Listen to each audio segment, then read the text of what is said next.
I am your host, Jon Nyberg, and I'm here with... Leanne Knesel. Leanne Knesel? Yes. Okay, very nice. I want to make sure I said that right.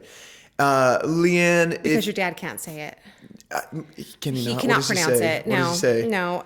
Knesel. Knesel? And I say, do you say knife? And he goes, no. I said, well, there you go. Then it's Knesel. Knesel, okay. Where does Knesel come from? It's German. I don't know. From my husband. Cool. Yeah. My wife is German, know. so yeah, she would know. But okay, very cool.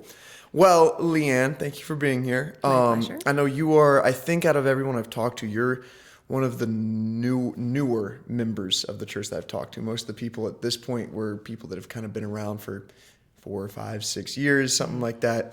We're going to start at the beginning, childhood, but before we do, when did you join Stepping Stones? What year? We joined, we started coming February 22nd, I think, 2024. Okay. So it's been a little over a year. Yeah, a year and some change, year and a couple months. Okay, Yeah. Very cool. And then how long did it take you guys from the first visit to joining? Well, Pastor Jeff is a little persuasive. Oh, yeah. So I would say a couple months. Yep. We did discovery and it was then, over? Yeah, baptized in June. And Very cool. Very, very, very quick. Yeah, no, but that's how we like but it. worth it, yes. Yeah. Okay, well, I guess we'll tie back into this part of the story circle later. back. But starting out, where were you born? What area of the country did you grow up in? Okay, so I was born in Hawaiian Gardens, California. Okay.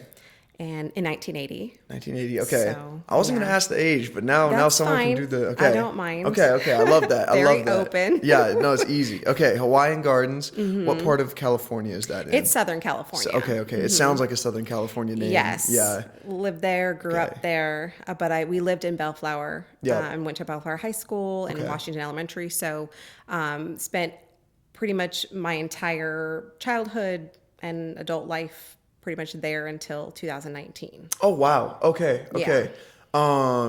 Growing up, was your family a religious family? What was your relationship with Jesus?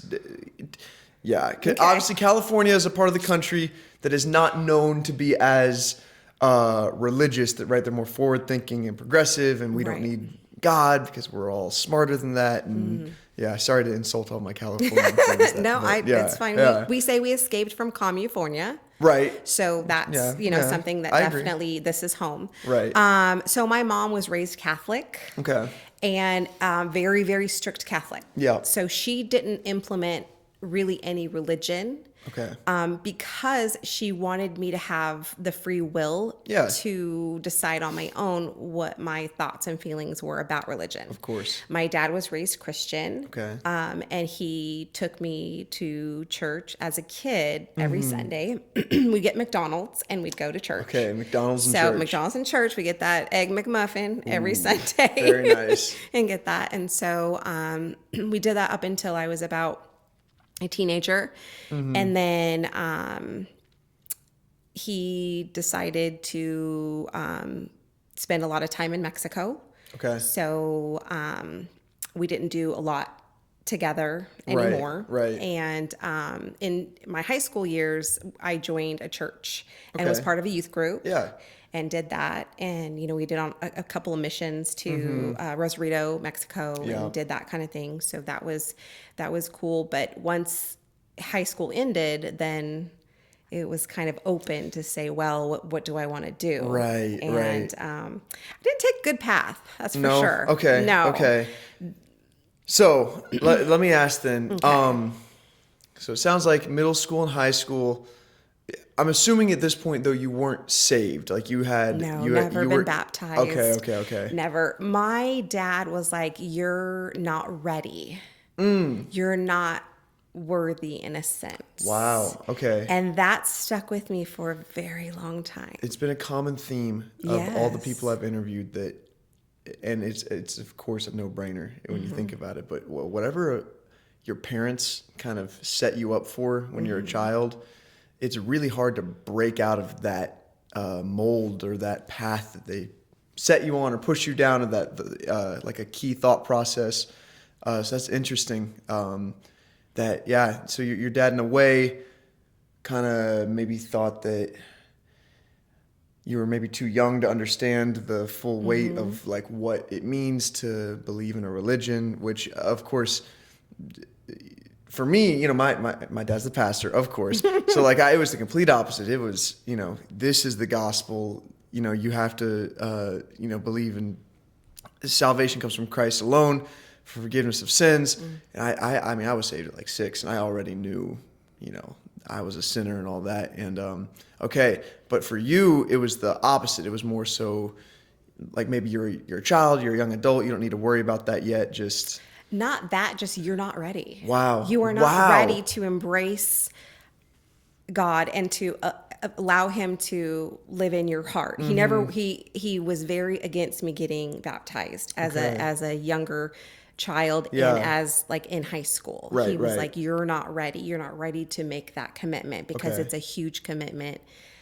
Almost He's like right a about that. marriage, Yeah. you know, where, you know, you're just not in the right headspace. Right. And so, you know, Okay. it kind of, it really sticks with you as a I'm kid and sure. as a teenager where you're developing and you're just trying, your mind is not fully developed. You Right. just think you're just not good enough. Okay. And maybe you'll never be good enough to be baptized. Right. You'll never be good enough to attend and be able to be a part of a church. Yeah. Did you have an idea that you kind of had to be good enough to get into heaven? Like there was a certain I didn't think I was gonna be. Okay. Yeah. So there would be- you at this point were like, I'm going to hell. I'm going to hell. Yeah. No hope for me. I'm gonna run it.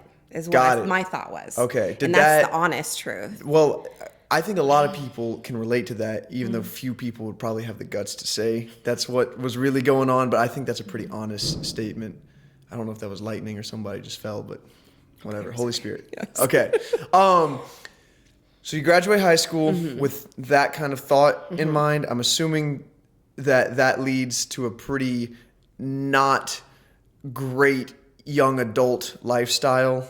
It does not. Yeah. Did It you go to does not. college? I did not. Okay. I did not go to college. I didn't know what I wanted to do with my Yeah. life. I knew I didn't want to go to school. Okay. I hated school. Hated high school. In high school, were you like artsy, sportsy, musical, or did you just hate all of it and you wanted to be away? I was like, I took care of everybody. I was like kind of like the mom of the group. Okay, And yeah. I made sure like my friends were cheerleaders. I was never a cheerleader. No. My friends were, you know, drill team or drama. I just Right. never really wanted. You were the to do support anything. of the I group. was, yeah. Okay, I was okay. like the mom. Yeah. So I took care of everybody, and I just didn't know what I wanted to do once Right. school was over. I just knew I wanted to be done with it because I skipped my 6th period and my 1st period. So I really only had yeah. 4 classes. That's kinda My nice. senior, yes. Yeah. I got to, be able to get there late, up late, and yeah, go leave early, leave early. early. Love Yeah. that. So that was something that, Very was cool. what I wanted to do. So I kind of fell into other things, but like career-wise, insurance. Okay. So when I was about 19, I just worked for an wow. office. I Okay. temped just did a admin. Yep. And, he was an insurance agent at the time, a broker. And he's like, hey, do you want to get your license? I'm like, sure. Yeah. So, Okay. So yeah. you at least, very early on, 19, already found something that's consistent, at least, and Yeah. a little I responsible. did other things. Sure, as well, sure. That were not, they were not great things. I would stay out all Right. night, and, we would be at clubs all night. And so I Right. would The be parties and all that. Yeah, Sure. doing like barmaiding and different things like that at Okay, 19. okay. Clubs that don't have alcohol, they have just regular drinks. Right. So, Right. Okay. Very interesting. Okay. So young adult, you're in. This is still in California. This is right? still all in California, All in yeah. California. Right. Okay. So you're working on your insurance license. You're working at shady establishments. Correct. Okay. Very cool. Well, maybe not cool, but we're moving forward. Yeah. What happens from then on? Do you get your license? Okay. I got my license. I continued to work at the clubs. I Yeah. continued to do what, stay out late. I don't know how Yeah. even nowadays I'd never be able to do it now. No. But, I was working there. Couple hours of sleep a couple hours night. of sleep and going back into work Yeah, and yeah. doing it all over again. So Okay, let me ask. Mm-hmm. Were or any illicit substances involved in helping your energy stay up? Or No you were illegal just drugs, okay? but I did I wasn't really much of a drinker either. Okay. There you So, go. and I'm still not. Yeah, So, yeah. I don't know. It just wasn't anything. I saw some of the girls that I worked with Right. get into the drugs and to other things Okay. also, pornography Yeah. and everything like that. So if you want to let's just be real. Right, right. And that was like, I was like, ooh, no, No. I don't want to do that. I never want to lose myself control. I want to always be in Right, control. right. So with the drugs, with alcohol, looking at that, you could kind of see where they would kind of lose themselves. Sure. And I was like, no. So you didn't, even though you didn't have the Holy Spirit guiding you at this point, you still had some level of kind of self-awareness and self-respect to go like, that is not for me. I'm not going to be doing treaded that. the line, I Yeah, want to say. yeah. So Do you think- scantily cladly towed a line. Sure. Yeah. You were, yeah. To be honest, yes. That's again, I appreciate the honesty, and my hope is that people who hear these podcasts with different people come to realize that any struggle that they think is like unique to them and no one else has ever experienced it, people all around the world have been experiencing the same sin struggle since the beginning of time. They may come in a new wrapped package, right? But it's the same. There's nothing new under the sun. The devil's got the same bag of tricks. He's just trying to market them in new ways. But it's encouraging and refreshing to hear some honesty, even if it is a little bit painful to recollect. But we're covered under the blood. If Jesus has forgiven us and he doesn't care about it anymore, then how can we? But and my husband knows everything that literally I have done, said, and everything in my entire life before. Yeah. When I met him, I just laid it all out on the line for him. And There I was you go. like, you could either stay or you can go. But here's the truth. Here's the truth. Yeah. I was done at that point. So Okay. Very cool. Okay. So what is like moving past young adult, let's say like 21 to 30, like you're still in California because you didn't move to Texas till 2019. Correct. What was the trajectory of your life during your formative, like 20 to 30, 35? Like a 10-minute summary. Ooh, 10-minute summary. Or 5, yeah, whatever. Just some key points. So I still worked in the insurance industry. I worked for State Farm Insurance. I started in 2004. I was 24 years old. Yep. But before then, obviously, I started insurance 1999. Right. I met somebody. I lived with him. It wasn't a pleasant, or I thought I just wasn't good enough. So I subjected myself to plastic surgery several times. Right. Different things, Yeah. Thinking that would make the relationship better. Okay. And it didn't. No.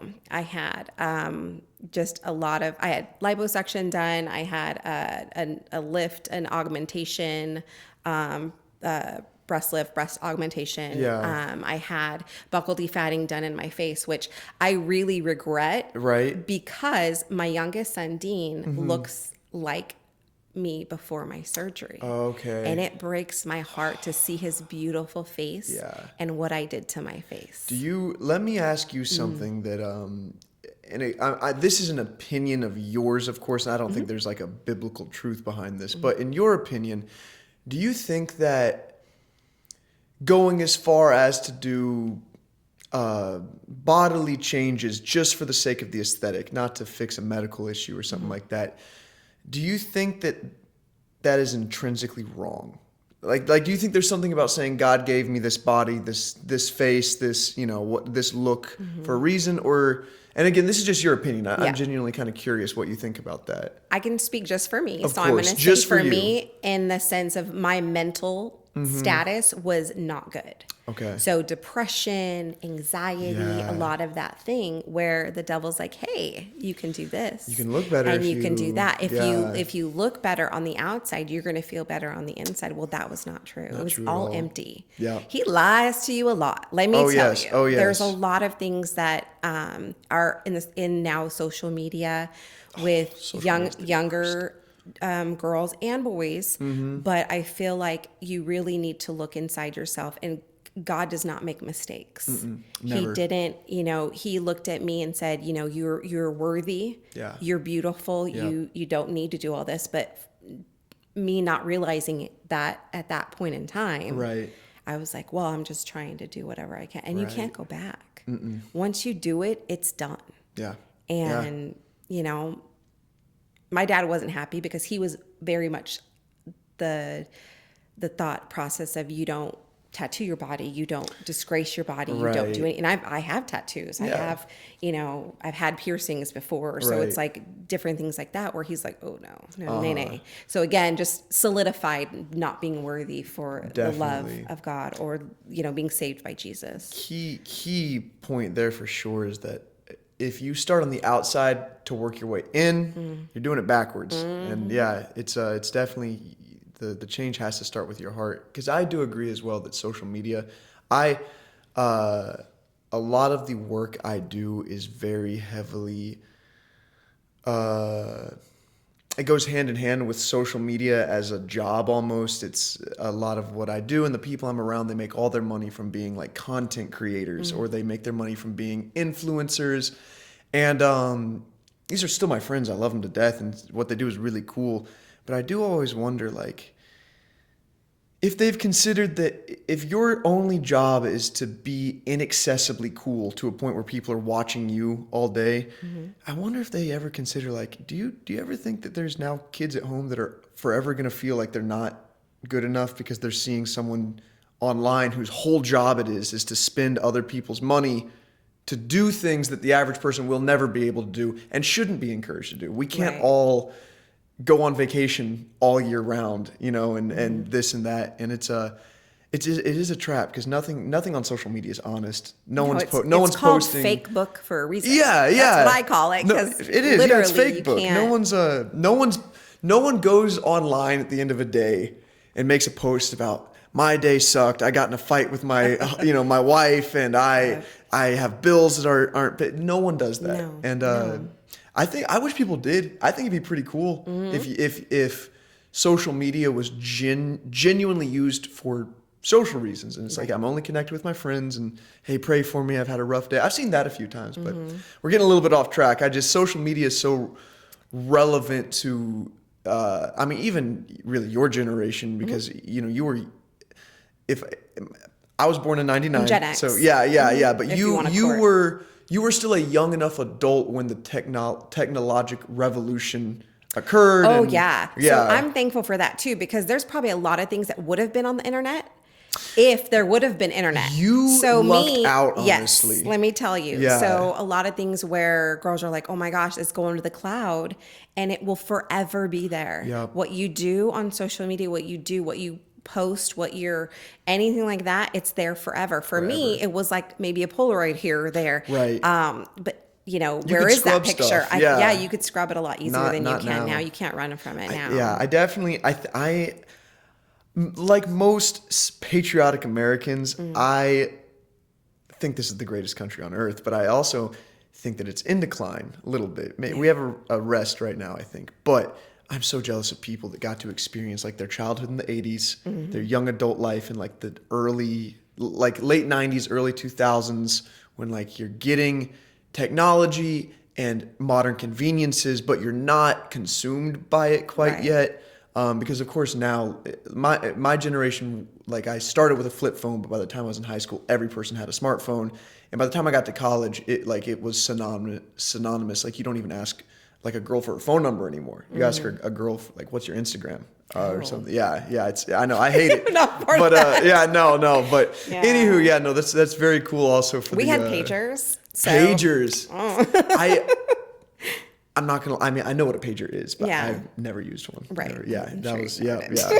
But no, it's cool. I've interviewed people from many different generations, and it's always cool also to get a little bit of history and give people an idea of how things have changed so quickly too. But okay.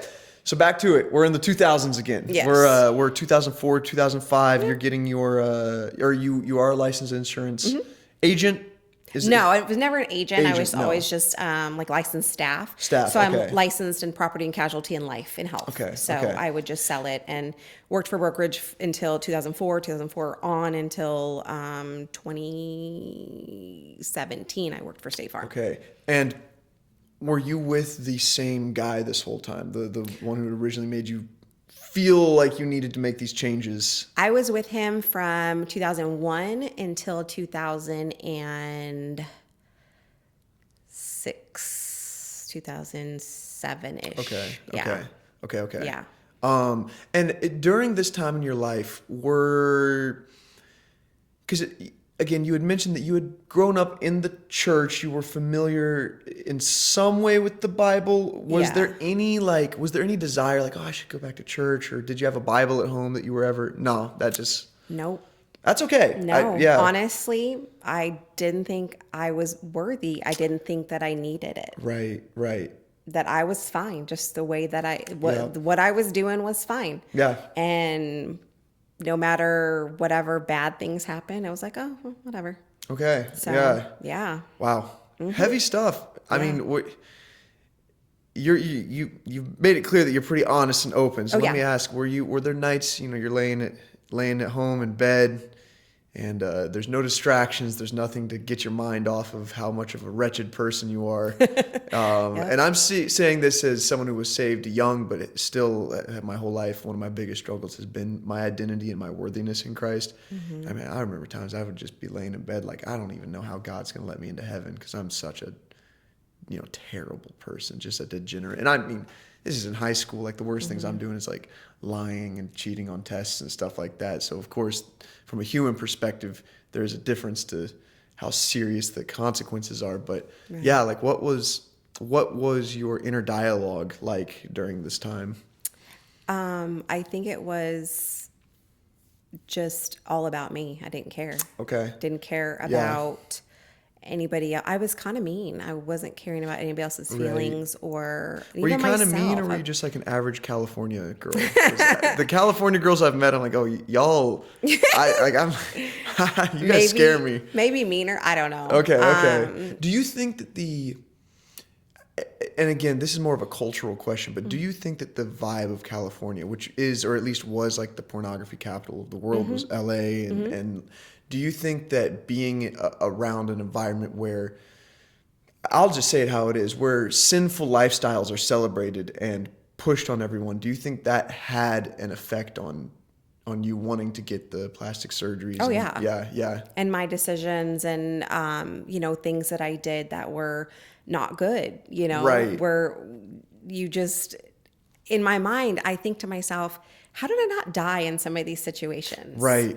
Like I've gone home with different people, with girls and guys, and I'm just like, I don't know how I'm even alive today. Right. Grace of God. Oh, He had a plan for you. For sure. Yeah. But for sure. Of course, from just a human standpoint, though, it's like, what am I doing? I remember the first time I ever went to LA, like in college, I sold sneakers to help pay for college and was kind of into fashion a little bit. And so like I had some what would be considered like nice clothes or whatever. And, anyways, I remember going to LA for the first time and looking around, and there wasn't a single person on the street that didn't have like head to toe designer, looked perfect. But I kept thinking like, does every single person here have the money for this? And then someone was like, they don't. They're just, every person is faking it. Like every person has to look put together at all times.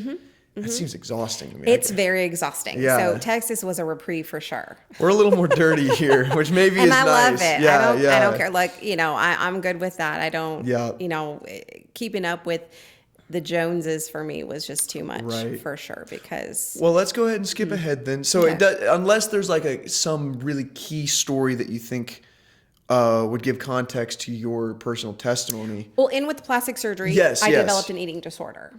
So I was anorexic for a very long time. But did you feel like you were still too big? Yes. Okay. I was always fronted as the big girl or the big friend or the grenade, as some people like to say. And I'm sure they thought that was hilarious. Oh, yeah, they did. Yeah. And so it really messed with me mentally. Again, here we go. But the devil's like, hey, you can fix it. Right. You have control over the food that you eat.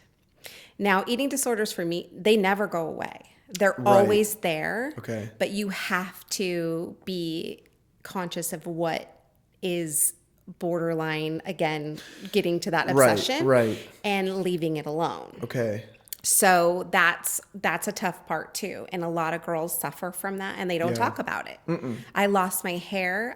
My teeth were getting like loose. Wow. Is this because you just weren't eating? Correct. Okay. I wasn't nourishing my body. Right.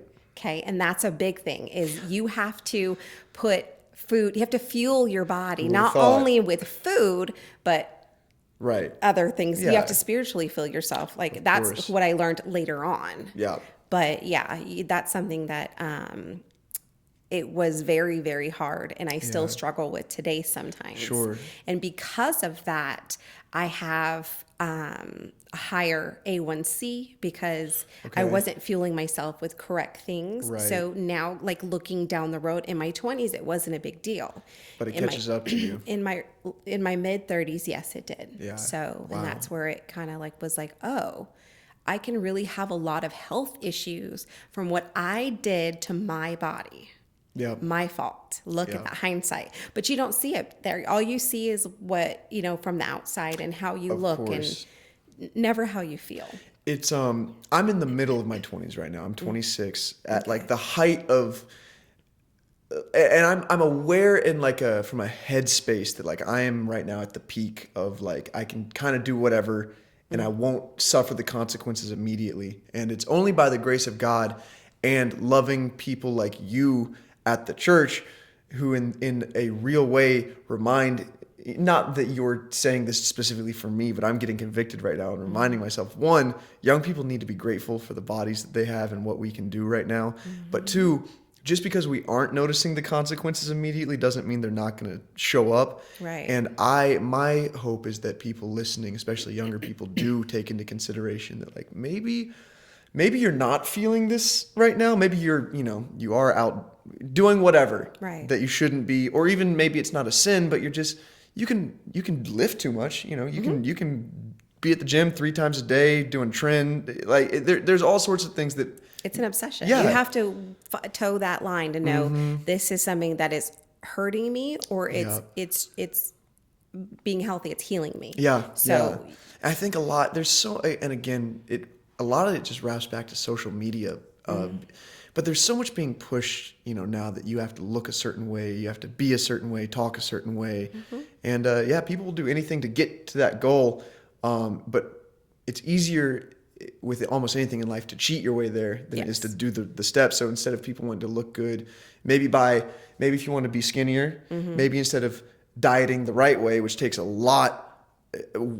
so much mental fortitude and a good schedule and all that, it's easier to just say, I'm just not going to eat.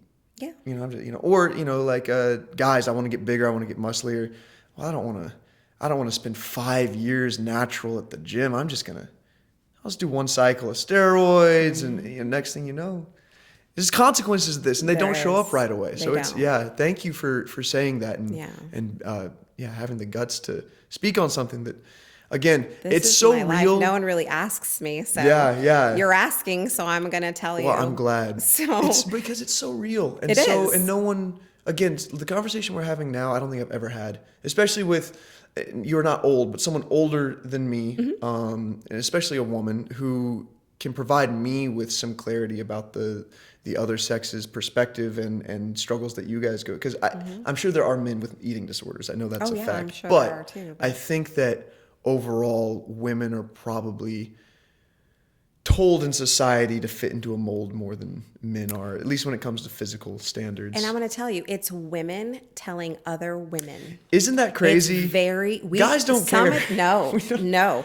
I think they like my husband. He's like, I love you. I don't care like what you look like. Every guy has a different type, and there's a guy for every woman. Correct. Yeah. It's the women that are mean to each other. They're mean. Yeah. And they're saying, oh, you're fat or this, or you don't look like whatever. You need this, or you need to fix this or fix that.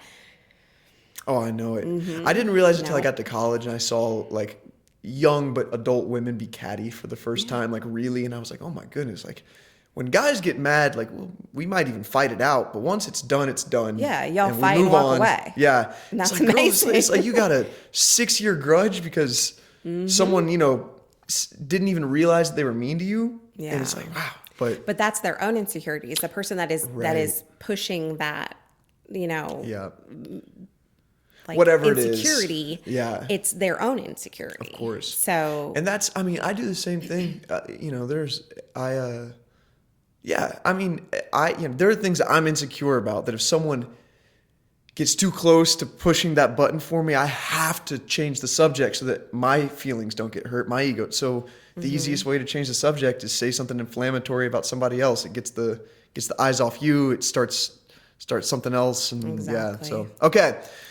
This is a good conversation. Good. You're touching on some real stuff. Yeah. So let's fast forward a little bit though, Okay. if we can, to the time when you're thinking about leaving California and what brought you to Texas in the first place. Okay. Again, if Well, here, can we back up just a little bit? Of course, please, please. So in 2009, yes, I was in a different relationship, but Okay. it was with a narcissistic person and just not quality. right. Here I go again. Because, Right. I think that I can fix them or whatever. Or, And narcissists usually have the most, like the best personalities. Like they're the best at faking being really charming. so and, sweet. Yeah. And I know that because I struggle and- with narcissism, and it's strange. I can like turn on a switch and be super Mr. Macho, say everything everyone wants to hear, but it's because I'm super insecure. And so, I'm deep down, everyone has to like me. So I have to. So yeah. The narcissistic guys, they usually have the best charm. They do. It's the worst. They do. Not always. But, Not always, but so in January of 2009, this is kind of where things get a little wonkadilly. Okay, Let's just put it that way. wonkadilly. Yeah. Okay, I'm ready. So I'm still in insurance. Everything's great Right. there. Relationship wise, not great. My dad, I was telling you, back and forth to Mexico, Right. married somebody without me there. Okay. Found out she was cheating on him or whatever. He tried to take his own life in January. Wow. Okay. He was not successful, thank God. Thank God. But had just a revelation, I think, in his brain saying, hey, this is just not the way, and he needs to. I told him, you need to do better. And then I'm talking to myself. Right. But, and then in February of the same year, my mom got sick and she asked me to take her to the hospital. She thought she had pneumonia. She actually had acute respiratory distress syndrome. And this is the same year. Same year. Wow. Like a month and a couple days later. So this isn't even time to like mentally recover. No, it wasn't. And 11 days later, she passed away. But it's so weird because we had always we were praying just open your eyes, just make it known that you're okay, that you're here. And the last dream that I had, she opened her eyes, she got up and she walked out of the hospital bed and out of her room. And I said, where are you going? She goes, I have to go. It's my time. I have to go. Wow. And I was like, wow. Okay. So for me, that was her saying, it's okay. It's my time. Right. She had joined a church. Okay. She had got baptized. She was a part of a really, really amazing church, amazing pastor in California.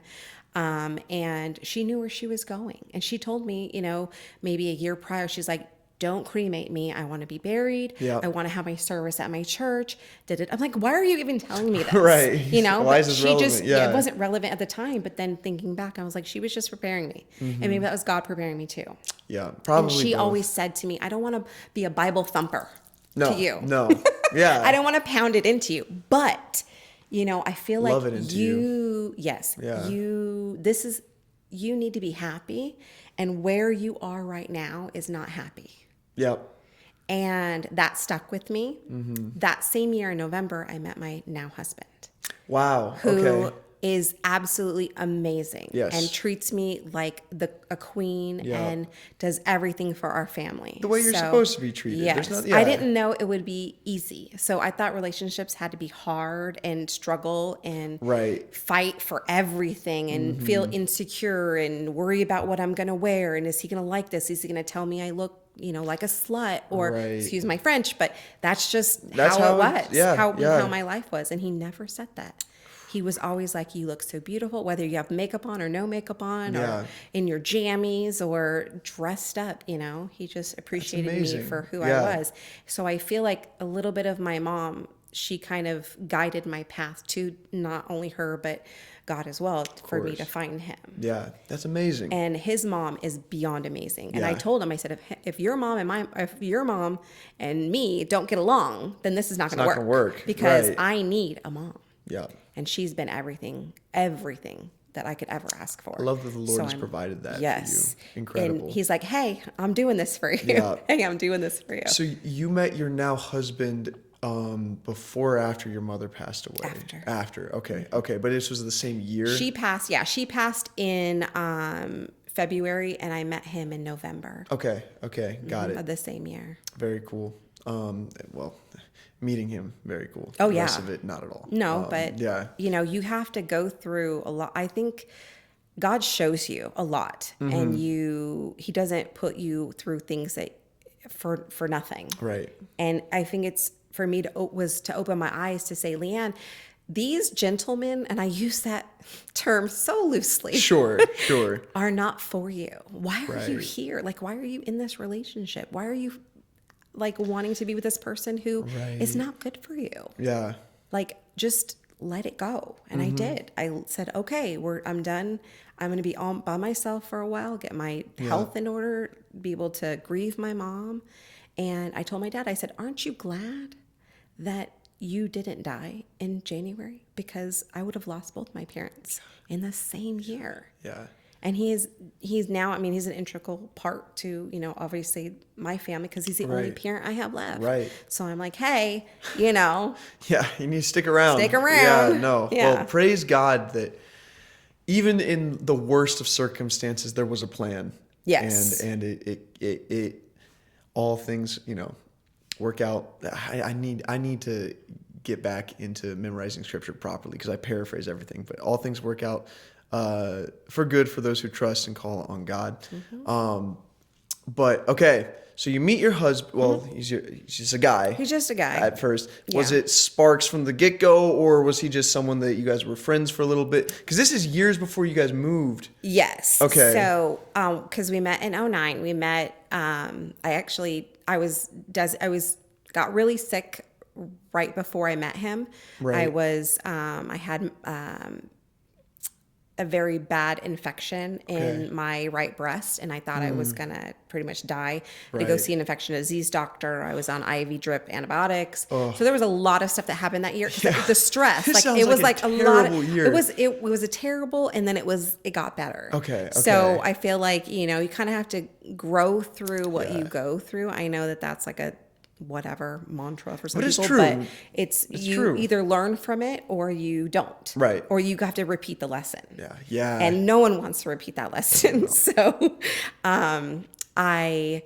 so I was designated driver that night, and I drove my friend, and he was there. They were all having a good time. They were celebrating a friend's birthday, and I was like, well, I'm on antibiotics. I'm not drinking anyway, so I'll just drive everybody home. And so I drove him to his place, and, you know, we exchanged numbers as a thank you. He wanted to take me to dinner or whatever. And that's our first date, was me laying everything out on the line. My dad trying to commit suicide, my mom dying, me being very sick, my past, my financials. I mean, I laid everything on the line. I was like, this boy's gonna run for the hills. Were you doing that to protect yourself, though? Oh, absolutely. Yeah, just like absolutely. You gotta take me as I am or not at all. Because I had been already what no one and everyone wanted, I guess.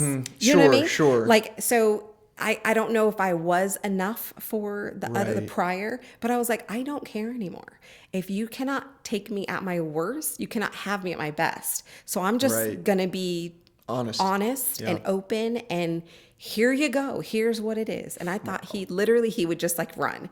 And it's funny because the place that I worked, I call her my work mom, Elaine. Right. She was like, I said, I'm just going to like do all this stuff. And she's like, don't do that. She's saying no. Don't do that. But, and I was like, why? I have nothing to lose. Right. I don't care. Like, I'm looking at this as a free meal. Yeah. And just a nice night and heading home. You know, if I can touch on that too, from the guy's perspective, My wife, Jade, one of the first real we were friends for a while, like acquaintances really, but one of the first like real conversations I had is when she was going through like a really rough patch, and she basically just like told me her whole life story about like all the bad stuff that had happened in her life, not in the sense of it was like a first date and she was trying to warn me, but it was just I was the only person around at this moment that she needed someone to talk to. But in that moment for me, seeing this young woman who I definitely had a crush on, thought was super cute, but seeing her be open and vulnerable made me so much more comfortable to be like, oh, okay, like she's a person too.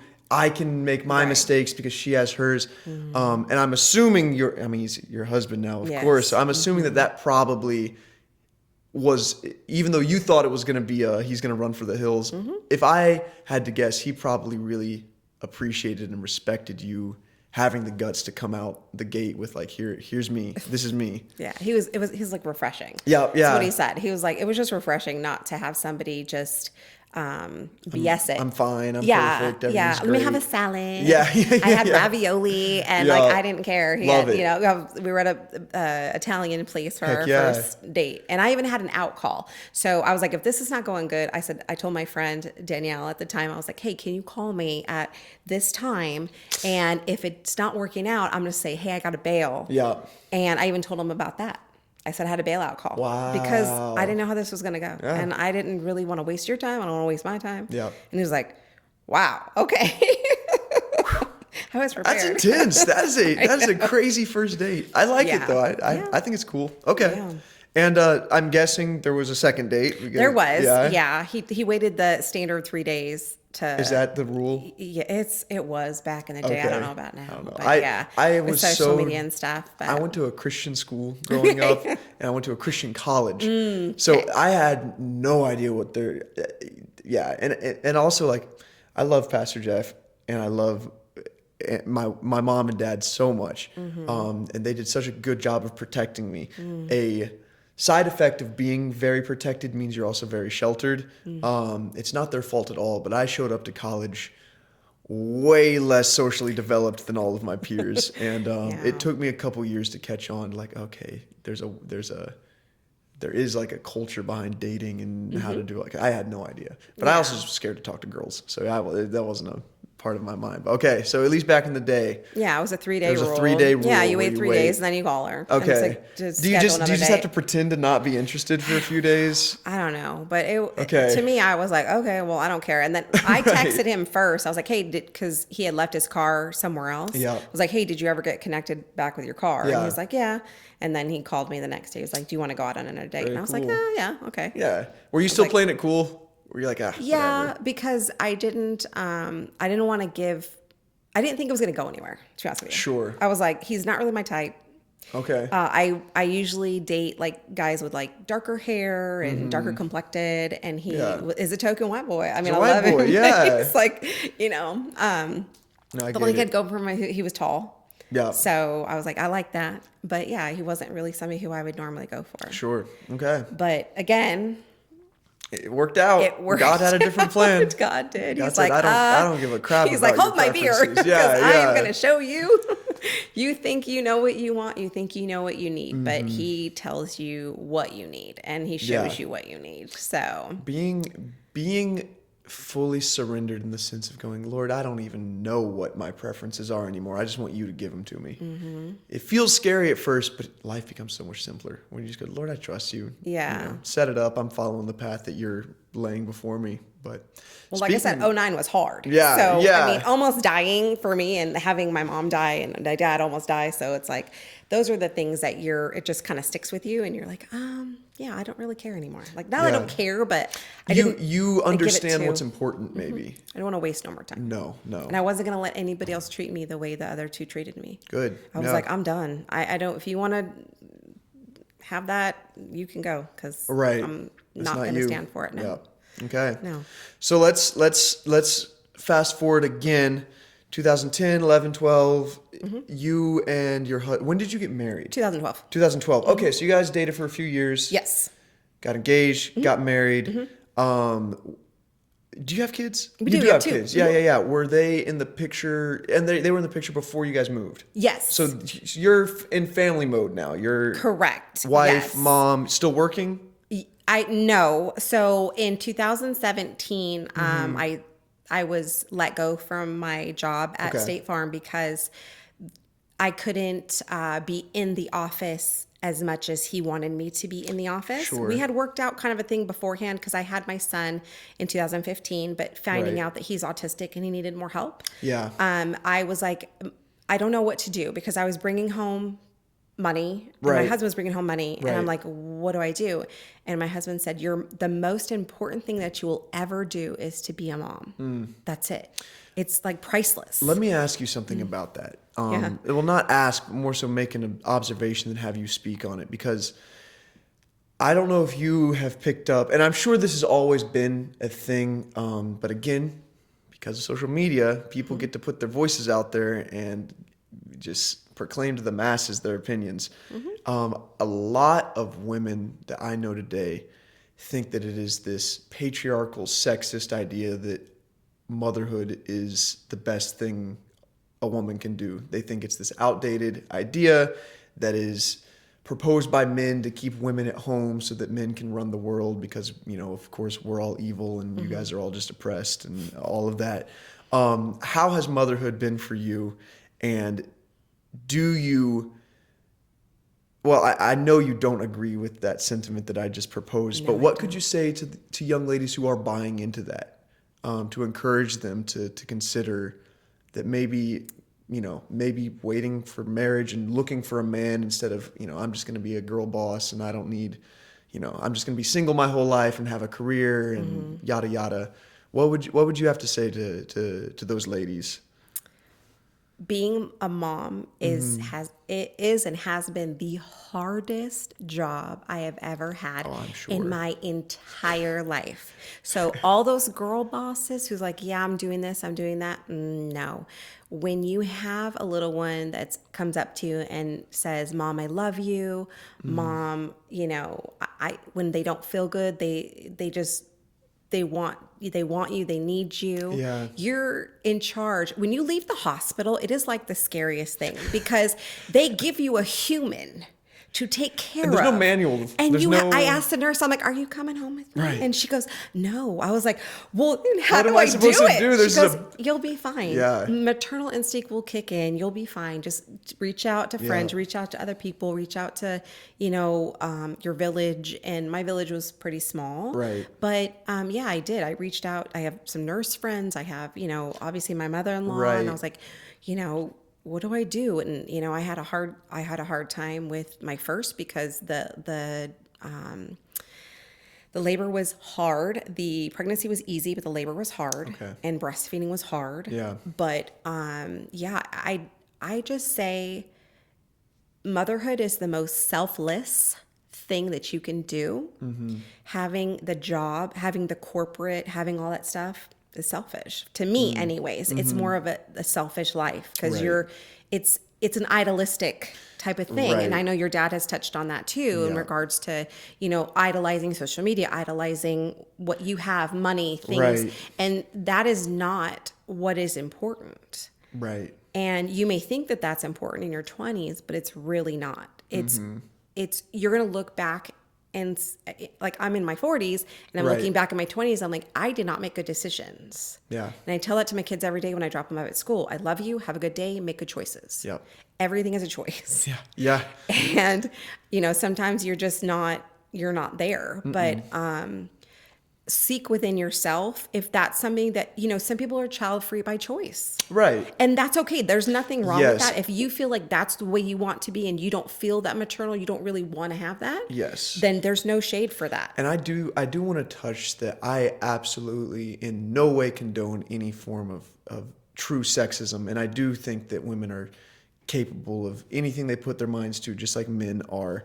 I don't. but okay. What I mean by that is like, yes, there are some physical limitations. Correct. There are realities of biology that God has placed. Men, 99, I am stronger than probably 95% of the women on this planet. And that 5% of women that are stronger than me have probably worked their entire lives just to get to a threshold that I could get to in 1 month of training. So yes, and that's someone somewhere who's listening to this will probably think that's sexist because we live in a crazy world. I don't care. If that's the definition, then I guess I'm sexist. Yeah, like, me too. Whatever. Yeah, but I feel the same way. Yeah. So if I'm in a burning building, do I want 100 and something pound woman trying to get me out, or do I want the 6'4", like 290 guy you want the trying Bubba to exactly from Wisconsin who's eaten cheese his whole life to bust down the door? Absolutely. No, I guess what I mean by that is. Like, I think it's great when I see women succeed in, like fields that have been dominated by men. If it's a type of field that like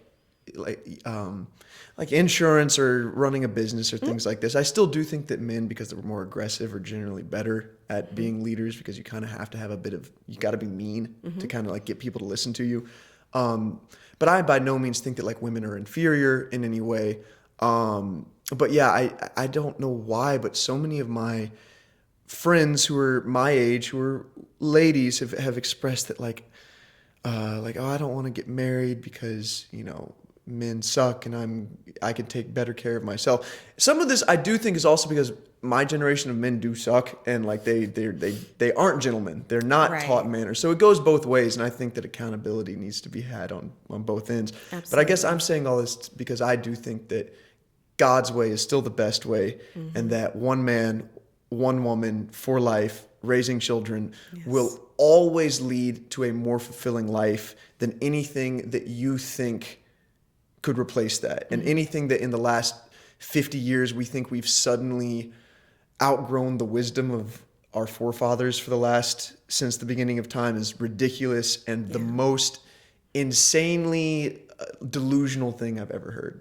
But thank you for letting me go on that rant and that side note. But okay, so making good choices. You've got kids, and you did mention that your oldest son is autistic or has autism. Which I mean, I call him neurospicy. He's my neurospicy kid. So it's neurodivergent is the actual technical term for it. So neurotypical would be somebody who is what we say normal. Yeah, you can't say normal anymore because that's unheard of. But neurodivergent is what he is. Okay. He has autism. Okay. But I just call him neurospicy. So his brain just works differently. Yeah. And it required me to be more of a caretaker for him when he was little. Yeah. He was nonverbal for a very long time. I was about to say, how's his vocabulary now? It's great. It's great. Yeah, he's doing very well. Now, reading and writing is harder for him. I'm sure. And those are things that we have to work on now. Yeah. And so, it's taking extra time for him, but that's okay. Yeah. Just realizing what he needs and what I need to give to him is of course, that's what a mom and parents are all about. Right. So I have the bandwidth to do it. So it's going to happen. I'm sure it takes a lot of bandwidth. It but does. Yeah, no, that's incredible. And your job never stops, so it's 24/7. Yeah. He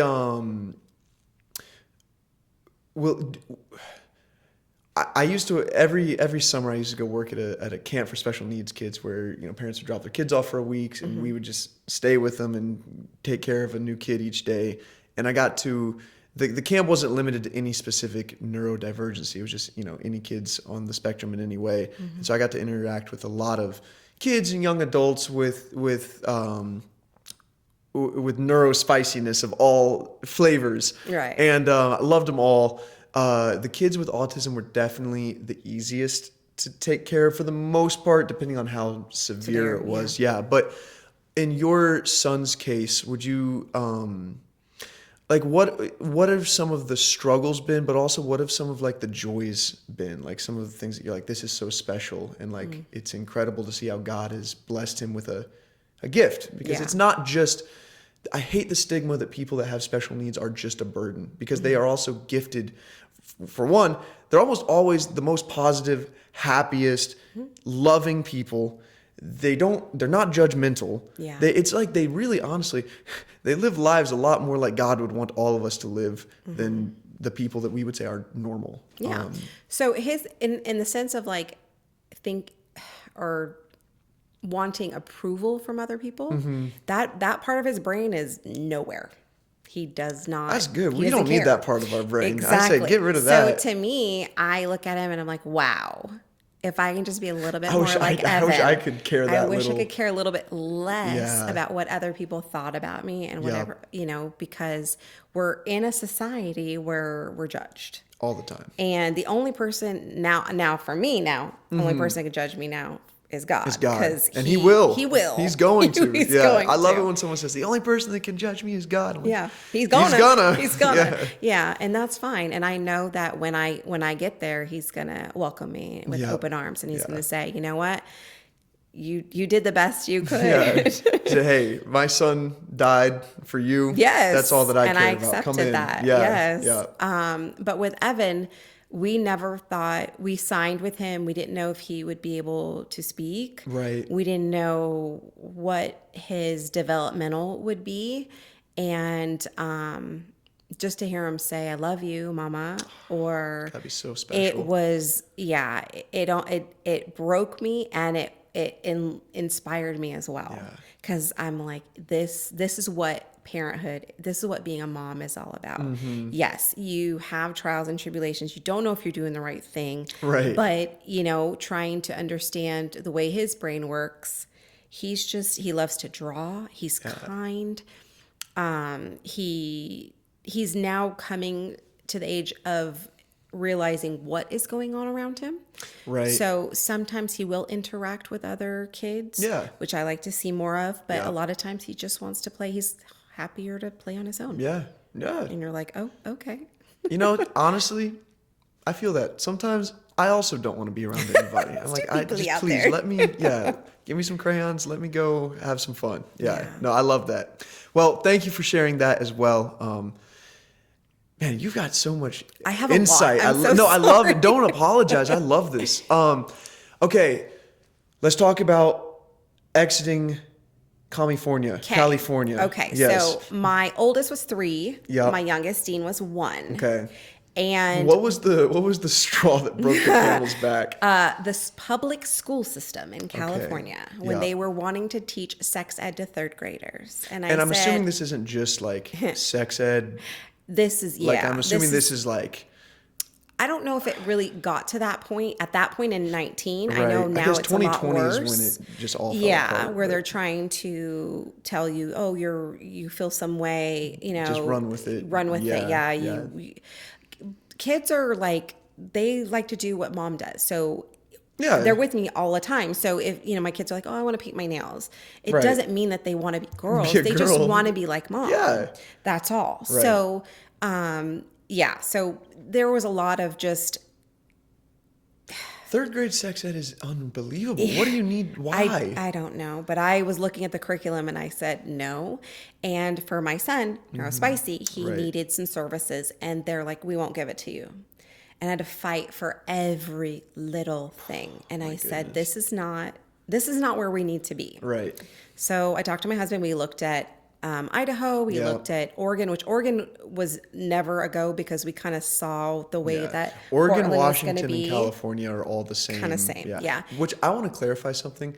I cliff jump a lot, and nature-wise, Northern California, Washington, Oregon is the PNW is the most beautiful place I've ever been in my life. When I say California, I am not referring to this, I love visiting these places because they're beautiful. Yeah. But the policies enacted by the government, especially in California, are delusional. Just unbelievably, evil. It's just, Okay, so that's what you were. We were done. And I told Josh, we need to worry about our family. Right. I know we're going to miss your mom and dad and sister and brother and all this other stuff. But I said, we just have to do what's best for us. Yeah. So we looked at other states and we looked at Texas. We had friends that lived in Salina. Yep. And my husband came out here in October of 19. And he looked around and he's like, I don't know, I'm not really having any luck looking at these houses. So I just went on this thing and I said, okay, God, whatever, let me know. Right. And so I found this realtor and I said, hey, can you meet this realtor at Starbucks tomorrow that he was out here? And he's like, yeah, for sure. And Cynthia, she was amazing. And she went with him. She didn't know him from Adam. Nope. And she didn't know his credit or what we were going to do or anything, but she took the time and the energy to entertain him and show him around and, this and that. We actually found an area where, we built our house that we're in now. So you guys built a house? We did. Well, it's through D.R. Horton, but it's through the builder. It was like a track home. I gotcha. Right. We were able to because we were looking at other houses. Right. And my husband was looking at other houses. I was on, like FaceTime trying to see if I could see everything. Which doesn't help at all, FaceTime. No, it does not. It does not do it justice. No. So he's like, well, there's this other place.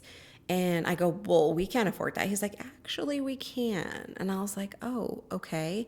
And he's like, they're running a special right now. If you buy now, you got the washer, dryer, fridge, you get the laminate the epoxy on the garage. Like all this other stuff comes with it. And this is in 2019. 2019, correct? October. Wow. Yeah. So he's like, now they had usually it's $750 to hold a plot. Right. But he goes, it's only $375. It's half the price right now goodness. because they were going towards the end of the year. Yeah. And he goes, what do you think? I said, do it. And he goes, I knew you were going to say that.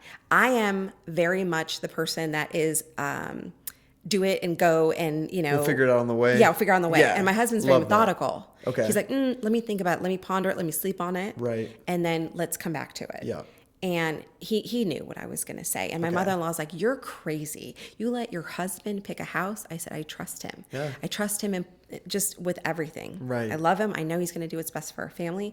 And I'm the impulse and he's the brakes. Right. So I'm the gas, he's the brakes. Yeah. There's got to be, an ebb and a flow with us. So that's definitely something that, we put the down payment down. We went through all the stuff. We sold our house in California. We moved to Greenville. Yep. For about 5 or so months because it was the only place that would give us a 6-month lease. Okay. And we had big dogs and stuff. Yeah. And then so we roughed it. We slept on we had camping chairs and we slept on a box spring and a mattress and we camped out. My mother-in-law was not happy about the conditions that we were living in, but we were safe. Yeah. And made it work. Yeah, we made it work. What if you don't mind me asking, because I know Idaho is a pretty great place. I have friends that live there. Wyoming, Tennessee. What was it specifically about Texas that was it just that the prices were better? Like what was it about Texas? No, downtown McKinney. Was it really downtown McKinney? It's like a Hallmark movie. He said it is like a Hallmark. And movie. he walked down it, and I said, "That's where we need to be." Yeah. Okay. I don't know, just something. God tells you. Here. Yeah. He literally is like, I have listened to Satan for so many years that I'm just blocking him out now. Yeah. You don't have time for that. At that point, God's like, move, do it. And you're just following the You're Lord. going to be okay. Yeah. It was so scary. And at this point, were you praying about this? Like, were you and your husband, were you taking this before God at the moment, or is this just looking back, realizing that the Lord had a hand in all of it? This is looking back. Okay. This is not even, we weren't really praying together. Like I would pray here and there, on my own. I'd pray for my kids and pray over my kids. But till we got to Texas, it was a lot different because we had gone through the pandemic and all the other stuff. Right. And that's what made me going into firearms as well. Maybe I was going to ask. Yeah. No, we're going to get into that. But okay. So the reason that I'm astounded by the timing of that is, of course, because of 3-4 months later, COVID starts, lockdown happens, California went berserk with, of course, Gavin Newsom can't resist a moment to assert some power over people for no reason. We're talking about narcissism, right? Yeah. And he's a charming guy. He's a classic Democrat, good looking, tall, handsome, and dumb as a rock. Yeah. But anywho, so you guys got out just in the nick of time. We did. You get to Texas, lockdown happens. Everyone thinks the world is falling apart. Texas had about 1 week of doing that. Yeah, Abbott shut us down, I think, for...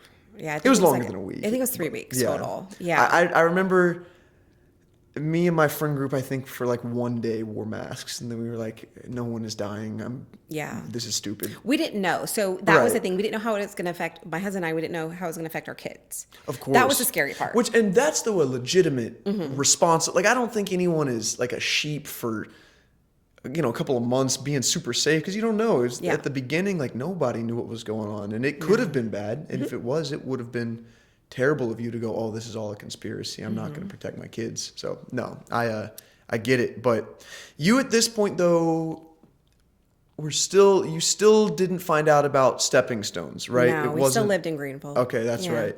Okay, so let's move forward a little bit more now to getting into here. Okay. You move into your house. You guys are working, family, life is good. How does a flyer show up at your door? Do you meet someone from the church? How do you guys find out? Your big sign on Really? Weston. That's right. You have a big sign on Weston. Yep. And I kept telling Josh, I was like, we need a church. We need to raise these boys right. They need a good foundation. So he agreed. You weren't even necessarily saved yet, but you knew that your kids needed that environment. Okay. That's another thing. I find that so many people, once they become parents, I feel like that responsibility forces people to see life for how it really is. And I think it also makes people realize, like, deny it all you want. Most of the time, people that are raised in a church are going to come out with a better sense of morality. And even if they don't actually end up saved, they're at least going to have a background in like the established rules of what people have been living by for the last 2,000 years. Like so, right and wrong, and able to, and what better than the oldest book, right? Yeah, and that's been proven, 100 times over about the stories and everything that's happening. So it's just a big sign. It was just a big sign. This is awesome. Yeah. Okay. So I'm glad the sign works. Sign works great. Great. And then we definitely went through pandemic, obviously, because that was like, we moved in our house in May of 2020, and we just weren't quite ready. We didn't know. And then my autistic son, obviously, he was an eloper. So in the sense, he would like run out the door. Wow. So we have our German Shepherd, and he would go towards the door. He would alert us if Evan would get his fight or flight stance kind of going. Okay. So I didn't know how the church felt about like a service dog or whatever. And a lot of the churches were saying, if you come, you have to wear a mask. And I'm like, I'm not masking my kids. I'm not masking myself. Yeah. So we ended up watching some of the ones on Facebook just to kind of get an idea of Pastor Jeff and just feel him out to see if make sure he's not like a wacky, crazy preacher, man. Exactly. Yeah, no, and we just wanted to make sure that he was biblical, and he spoke the truth in the word, and he wasn't a flip-floppy and that kind of thing. So I like that he steps on toes. I like that he's honest. I like that he's biblical. That's where I think every pastor should be, but they want to please everyone. But Pastor Jeff is like, I'm not into pleasing everyone. He's into pleasing our almighty God, and that's it. If you try to please everyone, you'll end up pleasing basically nobody. No one, yes. But if you just focus on pleasing God, that's an attainable thing, because there's a whole book about exactly how to do it. Yes. And it's not even that hard. It's people that read and study the word, a lot of people, as you, I'm sure, know, and maybe even thought of the Bible at one point. I don't know if you did, but as a rule book, it's a book of no fun. I don't get to do anything I want. But then you start reading it and you're like, oh no, this is more just like, hey, here's everything that could go wrong in your life. Here's the paths that are going to lead you there.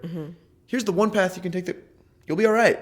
Yeah. And that's, it's the idea of like when I was 3, 4, I loved fire. I thought it was the coolest thing, and I wanted to jump in it all the time, because I didn't know that flames would hurt me. I just thought they looked cool. Right. And my dad, of course, had to slap my hand and pull me away. And at the time, I thought he was the meanest, most abusive. He hated me. He wouldn't let me have any fun. And of course, looking back, I'm like, oh, thank you, Dad, for not letting me jump into the fire. And the same with Christ. It's like when you don't know that you're jumping into the fire, it seems like a great thing, but the Bible is God's word saying, don't do that. You're going to get hurt. Yeah. So, yeah. and Okay. learn from prior people who have done similar things. Right. Maybe not exactly the same, but yeah, and you can learn from their stories as well, just like we learn from our parents' stories and our grandparents' stories. Now, we don't always want to listen to that. Your dad is a better parent than I am. With Well. Evan, I told him don't touch we had an iron. Right. We had an iron on. I was ironing a shirt for him. Yeah. And I said, don't touch, hot.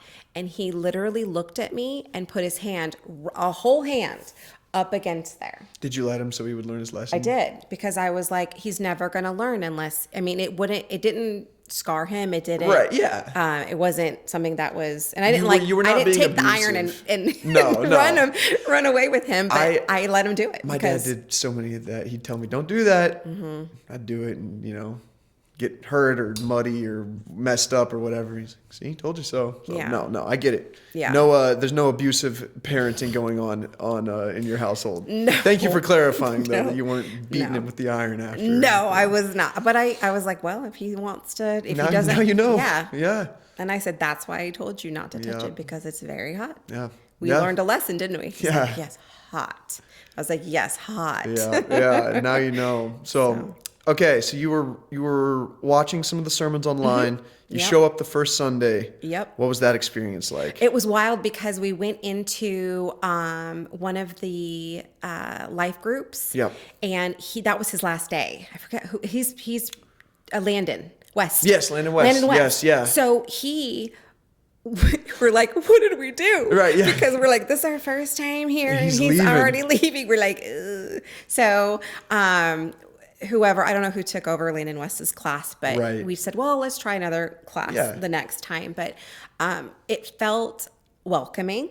It Yeah. felt like, okay, I think this is, this could be our church. Yeah. So, and there was a place for Evan, there was a place for Dean, Mm-hmm. and that felt good too, because a lot of times, a lot of churches aren't equipped for neurospicy kids. Right. Yeah.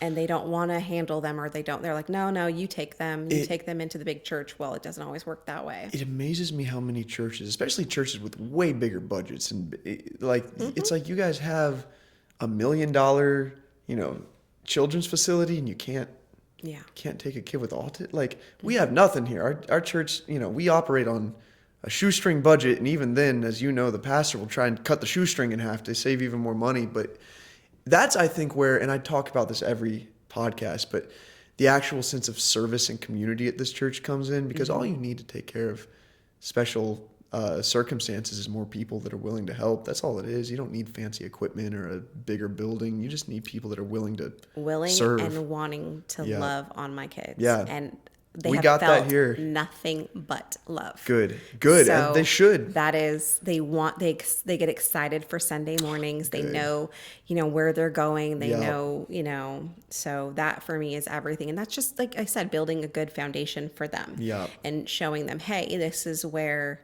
your moral compass Right. is, Yeah. and it's kind of like the same thing with my husband and myself. Like, I have tattoos, my husband doesn't. So Right. there's differences in both. Yeah. They're right, wrong, and different, but just know that, your choice is your choice, but Right. this is the way God sees it, and Yes. God made you perfect. So Yes. you don't need to change any of that. No, I agree. So, I agree. And Mom regrets a lot of things. I Yeah. never regret my kids. I don't regret, anything that's got me to where meeting my husband or anything like that. But, you have to learn from the lesson. So, and children learn what they live. So if we're not living up to that standard, then it's for naught. Yeah. And kids are good at spelling out fake and phony. Yeah. A lot more than we give them credit for. Right away. Yeah. Okay. I want to hear a little bit about what led you and your husband to give your lives to Christ yourselves. It wasn't the first week, correct? No, it was, you guys came for a while. We waited. I know Pastor Jeff's like, well, we really want you to get baptized. We really want you to be a part of the church. And so you guys wanted to join the church, and Pastor was the one that's like, there's some things that I need to kind of there's some steps you need to follow in order to solidify and your commitment and your and I kept telling Josh, I said, God, I don't know if I'm worthy. And I told God too, I was like, God, I don't know if I'm worthy. Right, like, right. is it okay? I mean, will, you know, and just thinking, because again, when I was a kid and feeling like you're not ready, you're not worthy, you're not, but of what? He gave us the ultimate sacrifice. Like he already did the work. Yeah. So there's nothing left for you to do except accept. Accept. Yeah. Let him, like, let him in. Yeah. It's okay. Yeah. And I definitely wanted my dad was here. I made sure he was here. It was in June, and it was part of my birthday that week. So he was here. Great way to celebrate. And yeah, I mean, that's why I told Pastor, I said, look, if we're going to do it, we're going to do it when my dad's here, and we're going to do it, you know, this this Sunday. And, you know, if you make it happen, then great. And he's like, yeah. So, and it was weird because, I'll say weird, but I'm going to say weird. That's okay. Because I wanted to be like, Dad, I'm ready. Right, you know, right. And, I'm an adult. I can do this. Yeah. Kind of like stick it to him a little bit. Yeah. But it wasn't like that. No. He was like so proud. Yeah. And so just in awe. And I was like, why did I come at it that way?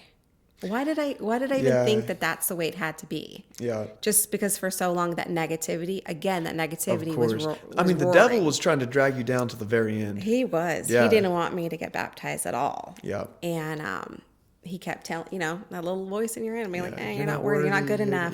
Yeah. And I said, shush. Yeah, get behind me, Satan. Shut your mouth. time's over. Yeah. No more. I said, I want to live through him. I want to be a light. I want to be a light for my kids. I want to be a better mom. I want to be a better wife. I want to be a better friend, a helper, whatever the case may be. Yeah. And that's where, you know, we decided to get baptized together. And I asked Josh, I was like, he'd never been baptized either. Right.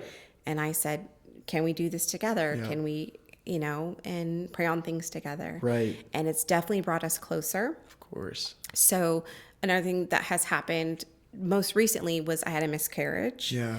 And I thought it would break us a little bit, but it didn't, because we prayed together and we just were like, it's okay. Yeah. Because this is going to bring us together. We could take it as a lesson, or we can take it as, you know, negative. It's not negative. Right. Because it just wasn't, we'll see that child again. Yes. Yes. In heaven. Yeah. And that child's having a great time. I'm telling you, up there with my mom. Yeah, so, you got a babysitter. There's exactly forever. It's that's bringing a tear to my eye. It's I have a close friend who him and his wife have struggled. They have kids who are great and healthy, but they also had a miscarriage as well, and it's a reality that I don't think many people speak on, and I'm glad that, again, you bring that up, because I didn't realize until my close friend was having miscarriages and issues with that, how common that is. Like, it's very common. Because I always think of it's like you get married and you just have kids. And there's no complications and there's no risks. No. And then now that I'm married and, you know, my wife and I are, especially now that I have a little nephew running around, like, okay, we need to have some kids. And but then I'm like, oh man, there's medical complications, and what if the kid is, you know, this and that and the other, and so it's encouraging, again, just for me and hopefully for people listening, to hear that even in the worst of situations, like losing a child in that way, how you're okay. We struggled with infertility too before that. Yeah. So before we even had our first child. That's right. Because I have polycystic ovarian syndrome. Yep. So PCOS, and that made it very difficult to have kids. Have a child. And I told my husband, I said, look, I guess it's not for us. Right. And I was devastated. One thing that your body is supposed to do as a woman is not doing it. Yeah. And he said, I married you. I love you. Yep. That's all that matters. Man, your husband is good at reaffirming you. He really, yes, because I was so broken. Yeah. And he was that peace. God had the man for you, though. Let me tell you, did he have the man for me? Did I wait a while? Yes. It's okay. But it's all right. Yeah. He's 4 years younger as well, so it would have been weird. Right. Maybe it was the right time. Let's not get ahead of ourselves. But yes, he is a beyond amazing partner, friend. He's my best friend. Of course. I tell him everything. We go through life together. We don't have any secrets. We talk to each other about everything. And that's one thing too. Marry your best friend. Yes. Marry someone who you have no secrets with, that you can come to and talk to them. And when I had most recently with my miscarriage, I was kind of afraid to tell him I was pregnant because we thought we were done. Right. And I'm 44. It's Right. like, we were done. Getting towards the end of that window. Where it could be dangerous for me, it could be dangerous for the child. Right.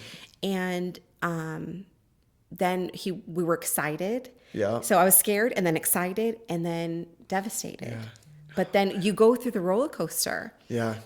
And it was only by God that we were able to let it go and know that it's okay, that we can move on. And I'm so grateful for the children we do have. Mm-hmm. And if another child is meant to be, then we give it to him. Yeah. And we're like, hey, you have the God's got all the control. You got us. I mean, some of these women are up in their, I don't want to get them 90s. Right. Okay? Yeah. Seriously, Lord. No, don't do that 90s. One. Yeah.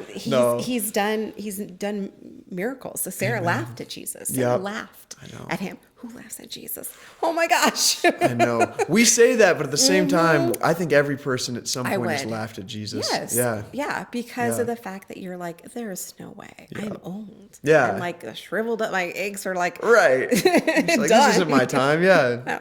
Okay. This is so encouraging.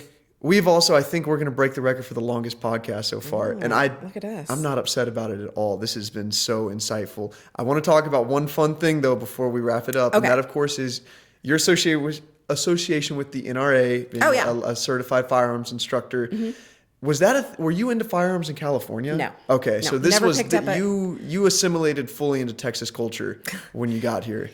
How did that come about? I will tell you. Yeah, tell me. In 2020, when pandemic hit, it was scary. My husband was working. I was home with a 1 and a 3-year-old. Okay.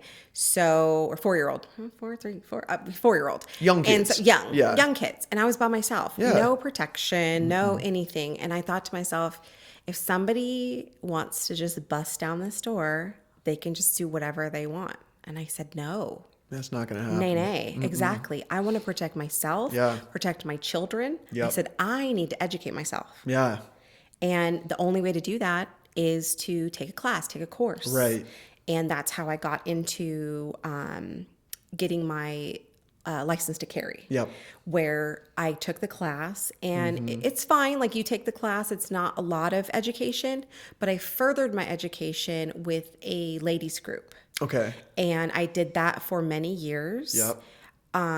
And I wanted to help other women, empower other women to not be afraid. Right. Whether they wanted to carry a firearm, whether they wanted to carry just a knife, whether they just wanted to carry bear spray, right. It didn't really matter.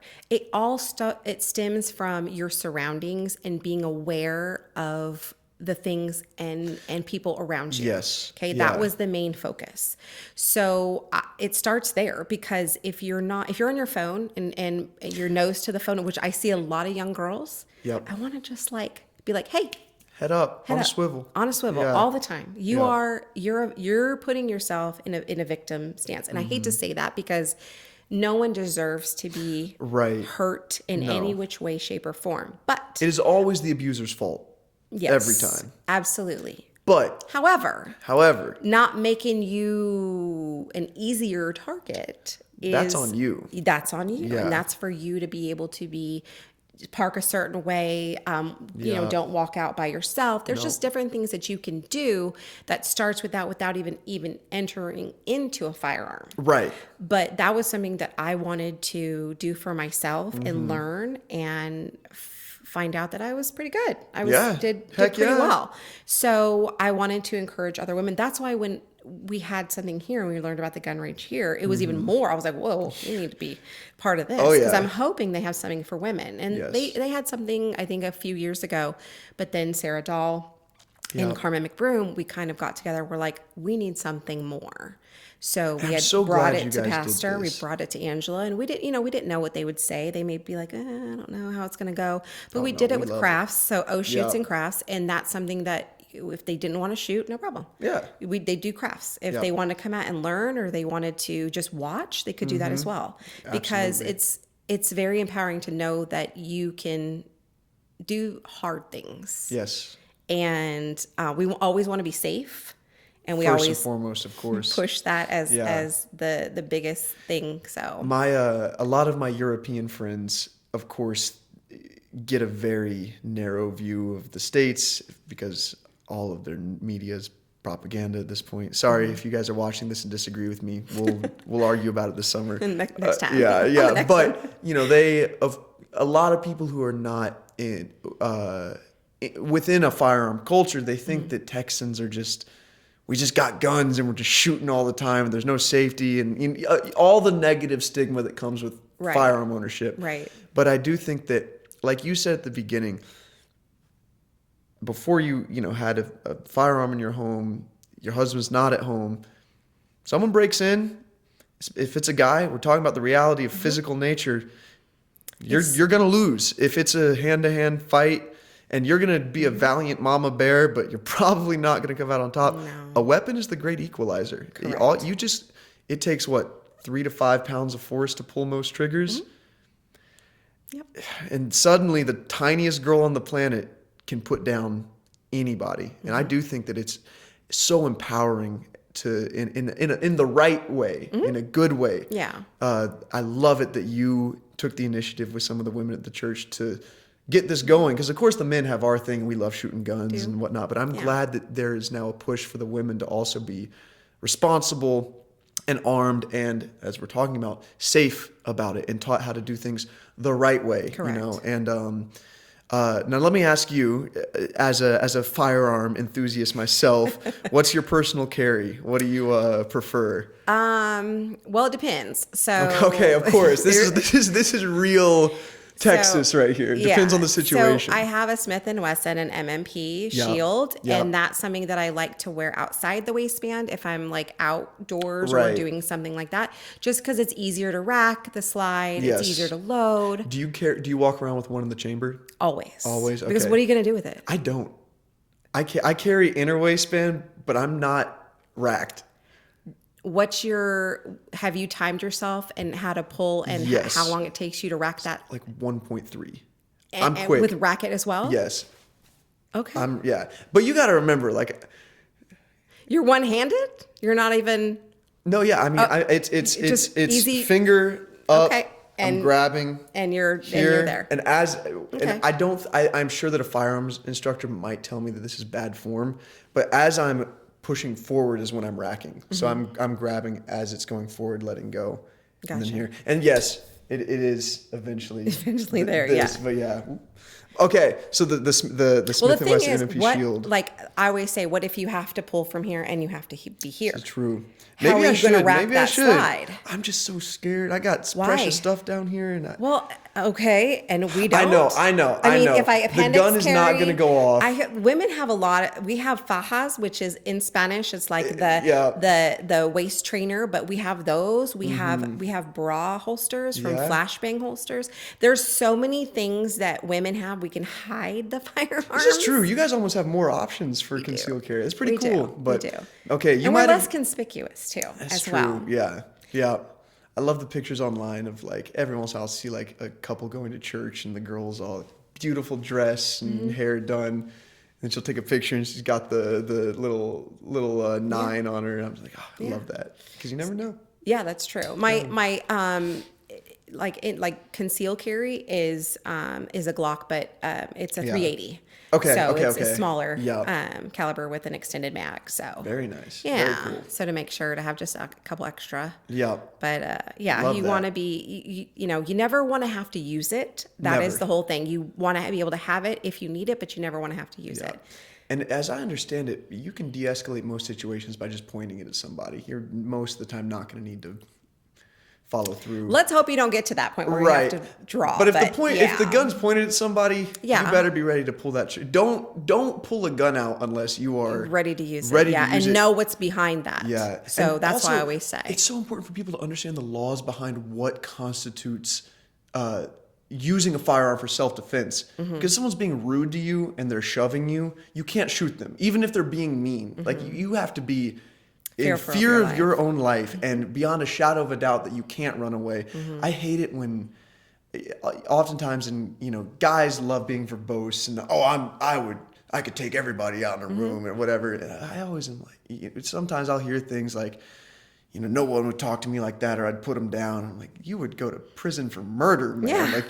So I just, a big game. Yeah, it's always talk a big game. But the whole point of a firearm is to hopefully never ever have to use it. Yeah, but be trained and know how to use it. Yes. So that's the whole thing, and that's what I tell my girls, my women. I say, hey, this is for just in case you want to. Yeah, when you're carrying as well. You never want to be in that situation. And sometimes I'll see situations, that are not a part of our group. And I'm like, we need to move away. Yep. We need to de-escalate. We just need to, it's not my monkey, not my circus. Right. So that is has nothing to do with us. It's other people, but I don't want to be in that position where things go crazy. Situational awareness is something that, and I'm not properly trained. I just have a good dad that was always, here's how to use a gun. Here's how to keep your, your awareness. But it is amazing to me how, like, at a restaurant, I'll be looking around like no one in here has a clue where the exits are, where the entryways are, where, it's always crazy to me when, like, the guy is, like, sitting with his back to the door and, like, all of his kids. I'm like, what are you? Well, you'll see that in our situation, but I'm a better shot than Josh is. So okay. Okay. Well, I guess, if you're in a family, you got to figure out who the crack shot is and put them in the, Exactly. But, so I hope that one of my friends from Europe is listening to this conversation at some point and going, what in the whole world are they talking about right now? But very cool. Do you have anything else to say before we close? This has just been an incredible journey. Thank you for being so open and willing to. It's been a lot, huh? Showcase the power of God in your life, even when you weren't asking Him to be around. Him still orchestrating things is incredible. Well, that's the whole thing too. Is I think that there was so much presence that I didn't realize that I needed, but He was there. Amen. He was there when maybe I didn't want anybody or anything, but He's like, I'm still here. Right. And though you don't want me here, I'm still here. Yep. And that made it like, now I want to serve Him and know, here, I'm giving you my life. I'm giving you everything. I want to raise my kids to know you and to love you and to, so it's very, to me, it was so important to go through that negative and to be bonded by, or have bondage of, of diablo or Satan, where, that's where you're realizing, hey, that to be released is so just freeing. And the light is so much better than darkness. Amen. And just know that whatever you do go through, that you can get through it. And He will help you get through it. Whether you want Him or not, He can help you. And just come to Him. And a lot of times, like they say, when you're in your darkest time, then you cry out for Him. And He will be there. So, and He's gotten me through so much, and He has blessed me with so much. And I cannot be any more grateful and thankful for the path that He has given me within my own family and my church family. And this is home. Texas is home. Stepping Stones is home. And y'all aren't going to get rid of me. We need. I feel safer with you around. What do you mean? We need you. There's a lot of there's a lot of other gun-toting people, but it's just it's part of it. Definitely, if you don't have that armor of God on too before you go out into the world, then it's for naught as well. Amen. So you want to make sure that you're putting that on your soul is right first. Yes. Priorities. And pray about it and just say, hey, Lord, I know you got me today. Keep me safe. And, I don't want to have to use any force. You're my force. Yes. So keep all that other riffraff away. Yeah. Amen. So. Well, man, this has been powerful, impactful, super fun. And now I know you a little bit better. So at church, it's not as awkward. So I was sitting in the back because the church grows so fast that I don't know people. And then I don't know if they know me. And This is a whole thing, so I'm loving. We know you're the getting to know pastor's people. kid. I know. I try and keep a low profile. It's fun when people don't know, and I can just like be a Yeah. plebeian like I'm just kidding. I would never call you guys plebeians, but yeah, no, this has been super fun. Check us out if you want to come meet any of the wonderful guests that I've had on the podcast. 10:30s at Stepping Stones Church of McKinney. You can visit us at steppingstoneschurch.org for more information, or you can see the sign off of Weston. Weston, yeah. But this has been fantastic. Thank you so much. God bless, and we'll see you guys next time.